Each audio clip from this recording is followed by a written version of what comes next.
떡. 혹시 여기 떡국 맛있게 한다는 개컴 명민준 맞아요? 오냐 떡국 맛있어요, 할머니? 오냐 네. 앉아 먹어라. 나 요리를 못 하는데 떡볶이는 잘 먹어요. 떡 좋아하세요? 저요? 그냥 뭐 살쪄요. 아, 떡이? 음. 하긴 탄수화물이 많으니까. 음. 떡국은 드셨어요? 떡국이요? 네. 아니요. 한 살 더 먹기 싫어서 안 먹었어요. 음. 작가님 떡국 먹으면 이제 환갑잔치. 아, 좋겠다. 저도 그래서 안 먹었어요. 그래요. 자, 오늘은 설날 얘기를, 우리 떡국 얘기를 왜 했냐?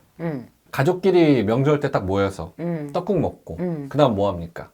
차 마시죠. 네. 네. 그래서 오늘은 차 얘기를 좀 해볼까 합니다. 아, 그래요? 네. 마시는 차요? 아니요, 타는 차요. 안 나는 차요? 제 머리로는 그렇게밖에 연결이 안 돼요. 아이고, 네, 안 됐네. 아이고. 아, 이 정도면 많이 노력했지. 들어와서 냅다 그냥 떡국 얘기하는데 내가 이거를 자동차랑 어떻게 연결을 시켜요? 아, 그래요? 여러분, 우리 대본이 없어요. 미안해요. 네, 네. 자, 오늘은 그래서 차 얘기를 한번 해볼까 합니다. 자동차 시장. 침체가 온다. 침체가 오는 와중에서 어떤 자동차 기업이 살아남을까? 약간 이런 느낌. 자동차 시장 전반적인 내용을 좀 짚어보면서 지금은 와, 신차도 중고차도 엄청 안 팔린다 그래요. 아, 진짜? 아니, 얼마 전만 해도 차가 없어서 난리라고 했잖아. 난리였죠. 이전에 살짝 주제와는 동떨어져 있지만 작가님이 또 재밌다고 기사를 보내줘가지고 이거 네. 한번 볼게요. 수입차 천국, 강남이 아니다. 평균 연봉 2,520만 원 동네가 수입차가 많더라. 그게 어디냐? 송도입니다. 송도. 연수구 송도예요.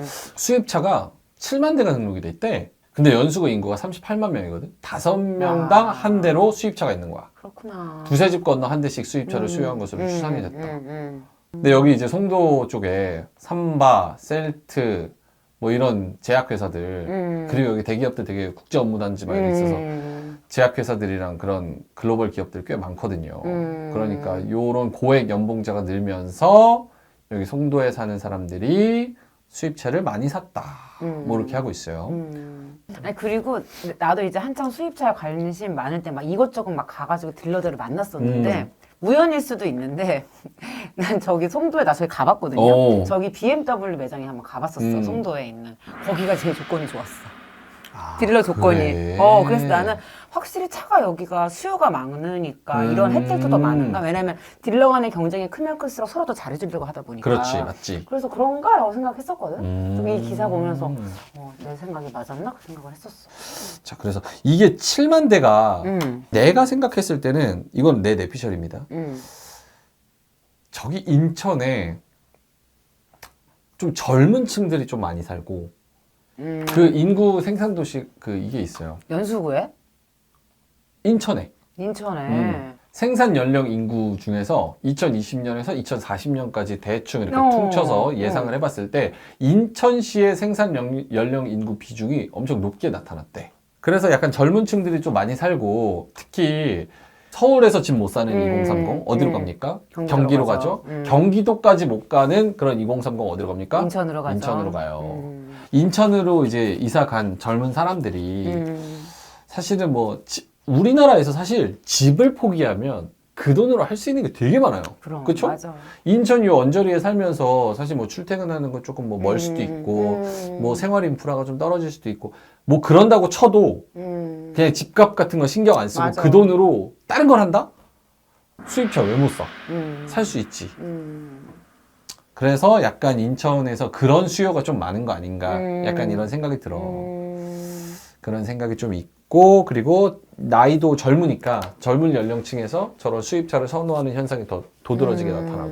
근데 나는 더 중요한 건 저 7만 대의 그 수입차의 평균 가격. 근데 저기는 아마 7만 대에서 뭐 7만 대 정도니까 요렇게 대수는 비슷할 수 있어도 평균 단가는 엄청 낮을 거야. 요거는 제 내피셜이니까 보시는 분들 중에서 너 분석에 틀린 점 그리고 맞는 점 이런 거를 코멘트하고 싶으신 분들은 다셔도 괜찮을 것 같습니다. 요게 우리의 오늘의 메인 뉴스는 아니고 오늘의 메인 뉴스는 아까 말했다시피 자동차 시장 침체가 온다. 어떤 기업이 살아남을까? 자, 이렇게 수입차들 저기서 많이 탄다고 하는데 사실 자동차 시장이 굉장히 지금 불황입니다. 미국 자동차 시장 향후 1년은 보릿고개다. 금리 인상과 경기 침체 두려움에 수요가 파괴될 것이란 우려가 있어요. 경제 성장이 더뎌져서 자동차 시장에서 압력이 있을 것이다. 1년 동안은 갈 것이다. 특히 전체 소매 차량 판매가 감소할 것으로 나타났다. 신차 판매는 늘어나겠지만 재고도 같이 늘어날 것이다. 중고차 판매는 계속 줄어들 것이다. 그리고 자동차 시장 또 큰 데가 어디예요? 현대죠.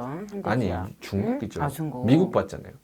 우리나라 기업으로만 봤어도 중국 시장 자동차도 그렇게 성장하지 못하고 있어요. 중국도 상황이 비슷해요. 근데 우리나라 기업이 중국에서 약진하지 못하고 있습니다. 고전을 면하지 못하고 있어요. 중국 점유율이 계속 떨어져요. 현대차, 기아.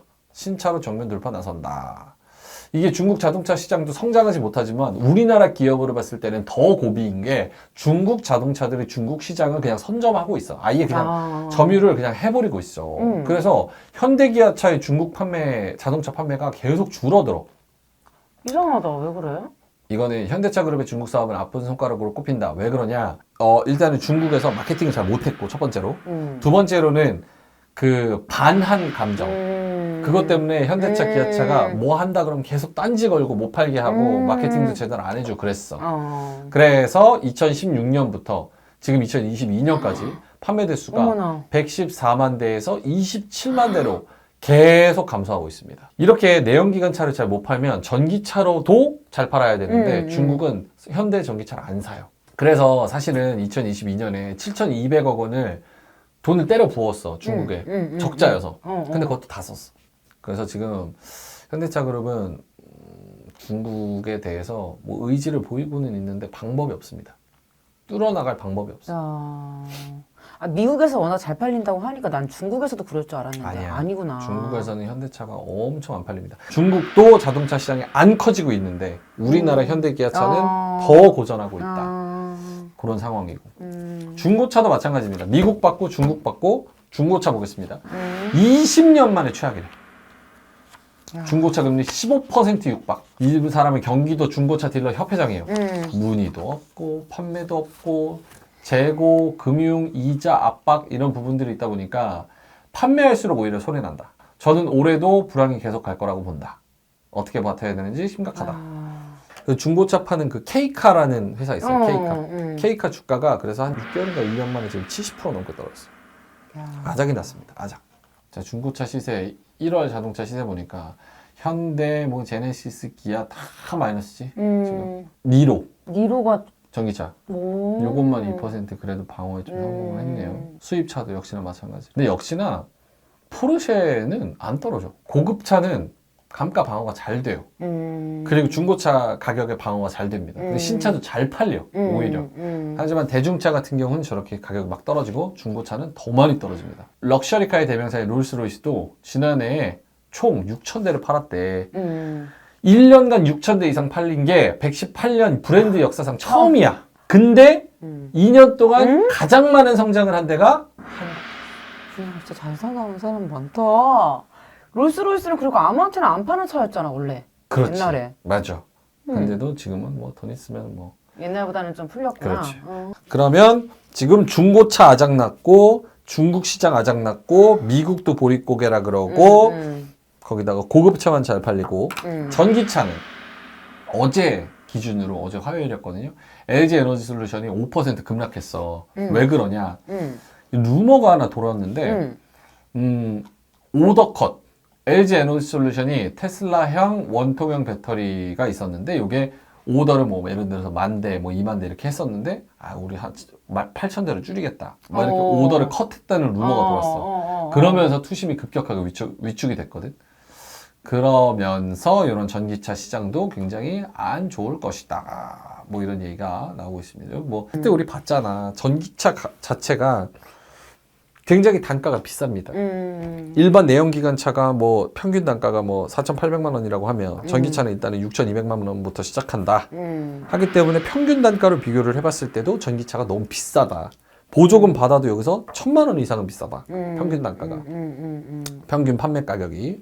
그래서 어차피 불황에다가 어차피 지금 돈도 없는데 왜 전기차를 살까? 전기요금도 많이 올랐는데 뭐 이런 얘기가 나오면서 전기차 수요가 생각보다 더 많이 줄고 있다.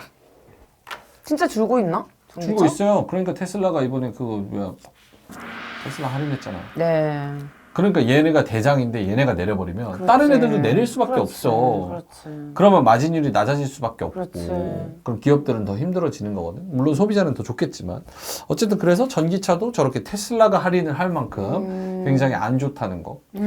치킨 게임이 왜 치킨 게임인지 알아요? 닭싸움이라고 하잖아요. 닭싸움. 왜요? 우리나라도 닭싸움 그러면 아주 음. 치열한 싸움 뭐 이런 거 아닌가요? 치킨이 무슨 뜻이에요? You're chicken 이러면 무슨 뜻이에요? 아? 바보 아니야? 쌈닭? 아니요. 겁쟁이. 아 진짜? 치킨 이러면은 겁쟁이, 쫄보 이런 아, 뜻이에요. 그래? 그래서 치킨 게임이 겁쟁이 게임이에요.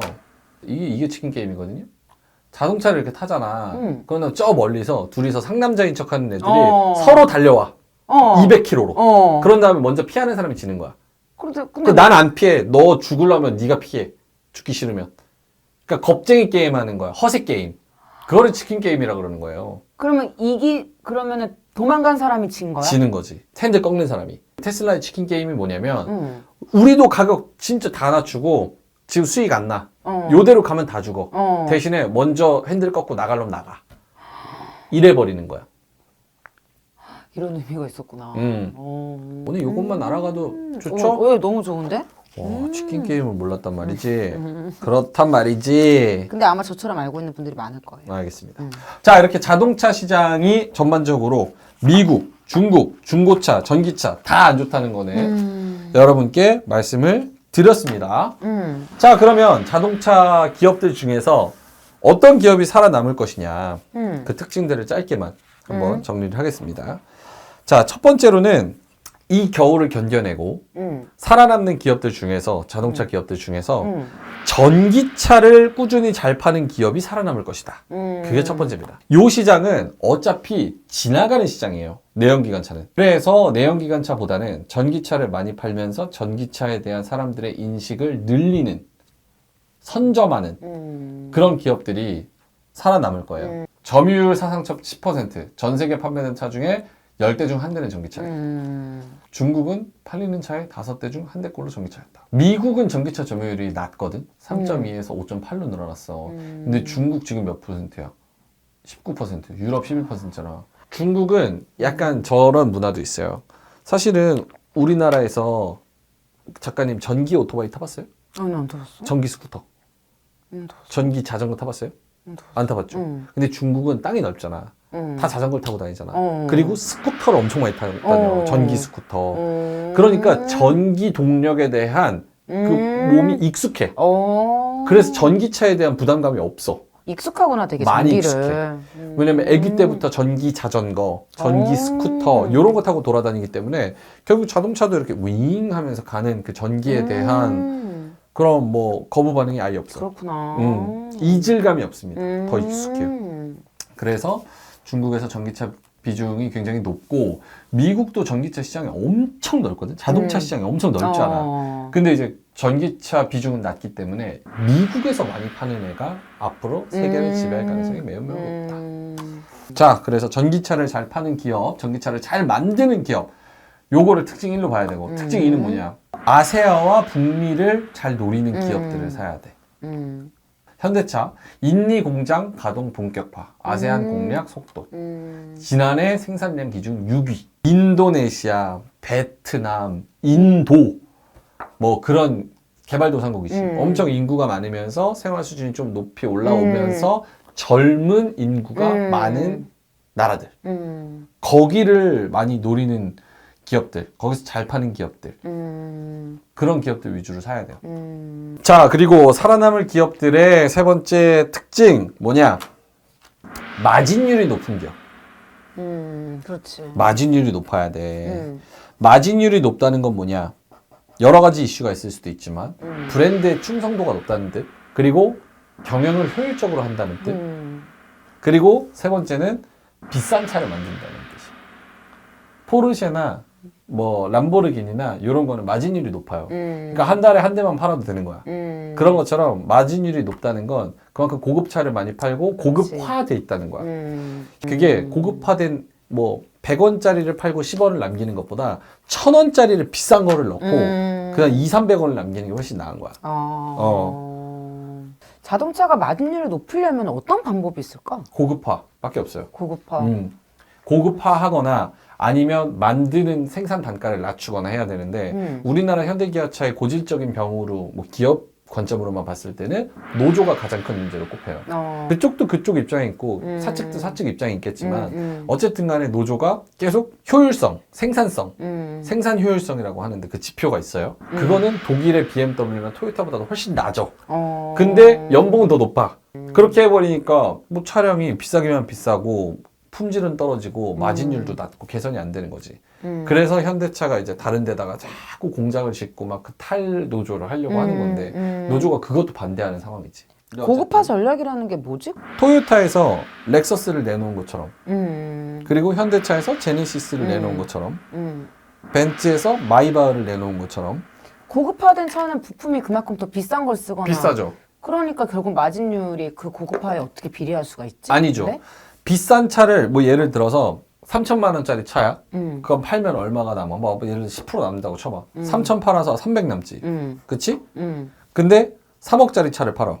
그럼 똑같은 10%여도 얼마 남습니까? 3천만 원 남지. 그리고 고급화는 더 중요한 건 뭐냐면 이 사람한테 똑같은 부품을 하나를 넣고도 더 비싸게 팔아먹을 수 있다는 거야. 같은 부품이어도 고급화라는 건 사실 이미지와 마케팅이 큰 부분을 차지하거든요. 그러면 실제로는 그렇게 안 높아도 그냥 조금 더 고급 서비스를 주고도 가격은 배로 받아먹을 수 있는 거야. 그래서 마진율이 높은 기업, 아세아와 북미 시장을 잘 노리는 기업, 전기차를 잘 파는 기업, 이렇게 세 가지 특징이 있는 공통 분모의 기업들을 잘 노려보시면 좋다. 나는 이 개인적으로 세 개를 다 가지고 있는 기업은 테슬라와 현대기아차밖에 없다 라고 생각합니다.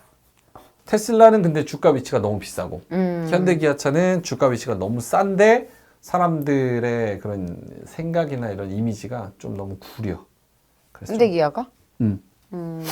현대기아차는 지배구조가 이슈가 있어요. 막 이런 복잡한 이슈가 있기 때문에 주가가 못 가는 측면도 있습니다. 자, 그래서 테슬라와 현대기아차가 그래도 이런 겨울이 지나가면 살아남지 않을까.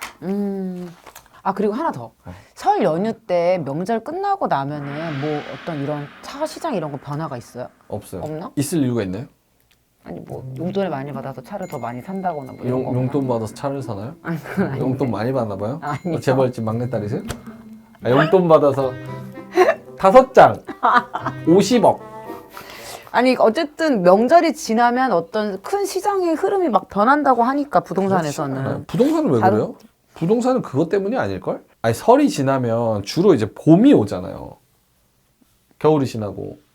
서울 지나면 또 추워요. 2월인데. 그렇죠. 2, 3월에 이제 봄이 오잖아 슬슬. 그렇잖아. 그냥 그런 느낌이다. 계절감을. 뭐 내 생각은 그래요. 설 때 뭐가 있는데. 그냥 부동산 보러 다니면 맨날 그래. 명절 지나고 하면은 뭐 어떻게 돼요? 이런 거 그거는 있잖아. 전체적으로 봤을 때 수요보다는 설 전에는 웬만하면 명절도 껴있고 뭐 휴일도 껴있고 돈 이러니까 안 쓰려고 그런다? 안 움직이려는 수요가 있고 그 뒤에는 이제 뭐 봄도 오고 거기다가 저기 명절도 지났고 이제 다시 본업으로 또 돌아가고 요런 게 있으니까 그게 늘어나는 거지. 굳이 뭐 다른 부동산적인 이슈가 있는지 난 모르겠네. 요런 건 있을 수 있겠다. 명절 때 가가지고 그래 너 요즘 뭐 취업은 했니? 너 요즘 연봉 얼마 받니? 아이 그거 해가지고 너 먹고 살겠니?